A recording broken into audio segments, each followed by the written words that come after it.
परिचय। दोपहर के खाने का वक्त है। प्रीति का परिवार डाइनिंग टेबल पर बैठा है।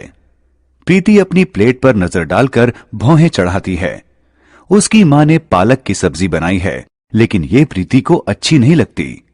प्रीति की मां उससे इसे खाने को कहती है क्योंकि ये उसके शरीर के लिए अच्छी है। प्रीति ये सोचकर हैरान है कि वह जो भोजन खाती है वह उसके शरीर के अलग अलग भागों तक कैसे पहुंच जाता है।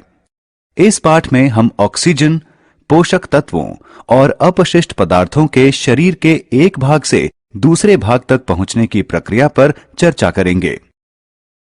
उद्देश्य। इस पाठ के अंत में आप निम्न करने में सक्षम हो जाएंगे।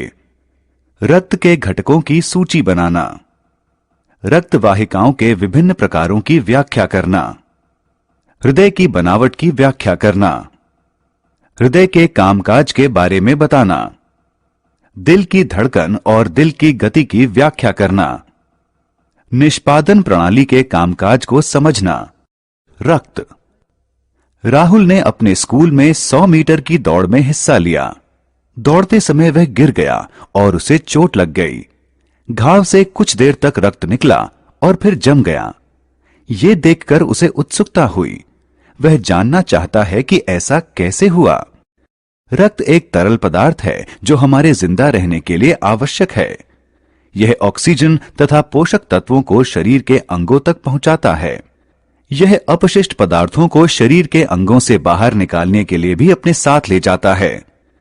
रक्त में रक्त कोशिकाएं होती हैं जो प्लाज्मा कहलाने वाले तरल में तैरती रहती हैं। प्लाज्मा का रंग पीला होता है और इसमें 90% पानी होता है।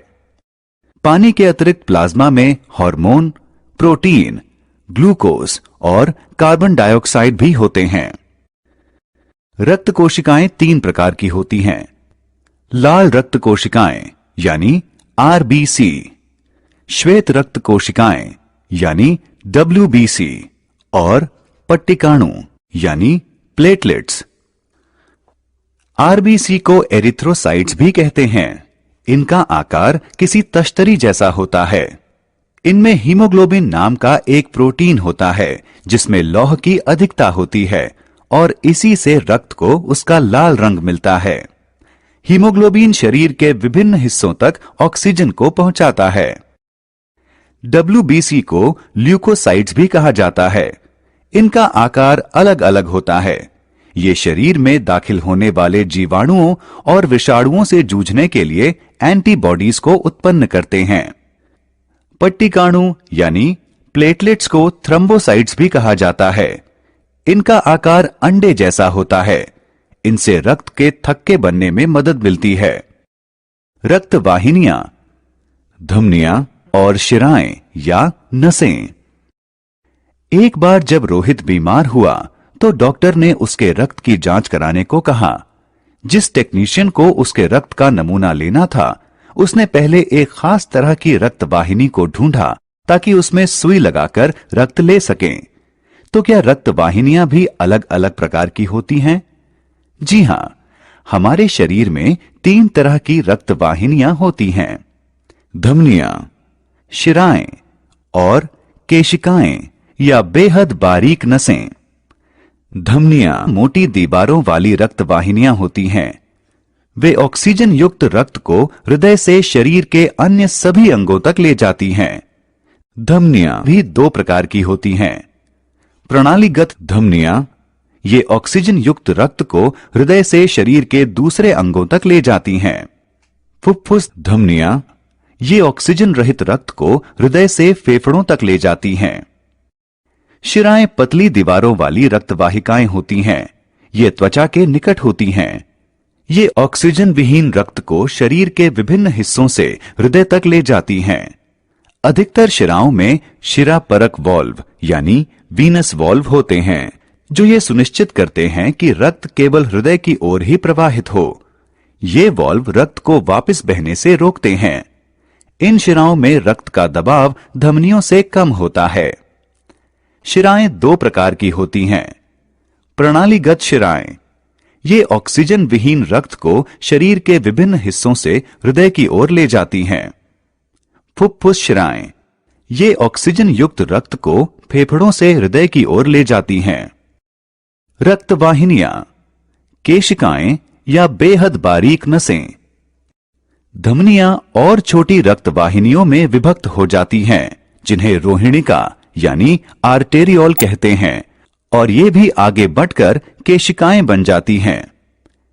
केशिकाएं रक्त की बेहद पतली वाहिनियां होती हैं जो ऊतकों में मौजूद होती हैं। ये ऑक्सीजन युक्त रक्त को धमनियों से ऊतकों तक ले जाती हैं। आरबीसी में मौजूद ऑक्सीजन और ऊतकों वाले अपशिष्ट पदार्थ का विनिमय केशिकीय दीवारों यानी कैपिलरी वॉल्स के जरिए होता रहता है। ऑक्सीजन विहीन रक्त को ले जाने वाली ये केशिकाएं आपस में जुड़कर वेन्यूल बन जाती हैं और फिर ये भी आपस में जुड़कर शिराएं बन जाती हैं। ये शिराएं फिर ऑक्सीजन विहीन रक्त को हृदय तक ले जाती हैं। हृदय की संरचना। हृदय मांसपेशियों से बना एक अंग है जो सीने में बाईं ओर स्थित होता है। इसका आकार इंसान की मुट्ठी के बराबर होता है। यह रक्त को शरीर के विभिन्न हिस्सों तक पहुंचाने का काम करता है। यह पेरिकार्डियम नामक एक सुरक्षात्मक थैली में लिपटा होता है। हृदय 4 कक्षों में बटा होता है। ऊपर वाले 2 चेंबरों को बायां अलिंद और दायां अलिंद कहा जाता है। नीचे वाले 2 चेंबरों को बायां निलय और दायां निलय कहा जाता है। सेप्टम नामक एक मांसपेशी हृदय के बाएं और दाएं हिस्से को अलग अलग करती है। हृदय की कार्यप्रणाली। हृदय का दाहिना भाग शरीर के अन्य हिस्सों से प्राप्त ऑक्सीजन विहीन रक्त को शुद्ध करने के लिए फेफड़ों में लाता है। हृदय का बाहिना हिस्सा फेफड़ों से प्राप्त ऑक्सीजन वाले रक्त को बाकी शरीर में पंप करता है। हृदय सिकुड़ने और फैलने की एक खास ताल के जरिए रक्त को शरीर में प्रवाहित करता है। जब हृदय फैलता है तो यह रक्त से भर जाता है और जब यह सिकुड़ता है तो रक्त हृदय से बाहर चला जाता है। हृदय की एक बार फैलने और सिकुड़ने की प्रक्रिया को दिल की धड़कन कहा जाता है। 1 मिनट में दिल जितनी बार धड़कता है उसे हृदय गति कहा जाता है। किसी स्वस्थ वयस्क मानव का दिल 1 मिनट में 70 से 80 बार धड़कता है। मनुष्यों में निष्पादन प्रणाली। विनीता जॉगिंग करने के बाद घर लौटती है। वह पसीने में तरबतर है। उसकी मां उसे नहाने को कहती है। क्यों? दरअसल पसीना एक ऐसा अपशिष्ट पदार्थ है जिसे शरीर से दूर किया जाना चाहिए। आपने अभी जाना कि रक्त शरीर के अलग अलग हिस्सों से अपशिष्ट पदार्थों को इकट्ठा करता है। ये पदार्थ हैं कार्बन डाइऑक्साइड, पानी, नमक, यूरिया और यूरिक एसिड। ये शरीर की पाचन संबंधी गतिविधियों का परिणाम होता है। क्योंकि ये पदार्थ विषैले होते हैं, इसलिए इन्हें शरीर से बाहर निकाला जाना जरूरी है। पाचन प्रक्रिया के कारण उत्पन्न होने वाले अपशिष्ट पदार्थों को बाहर निकालने के काम को निष्पादन कहा जाता है। निष्पादन की प्रक्रिया फेफड़ों, त्वचा, जिगर और गुर्दों के जरिए होती है।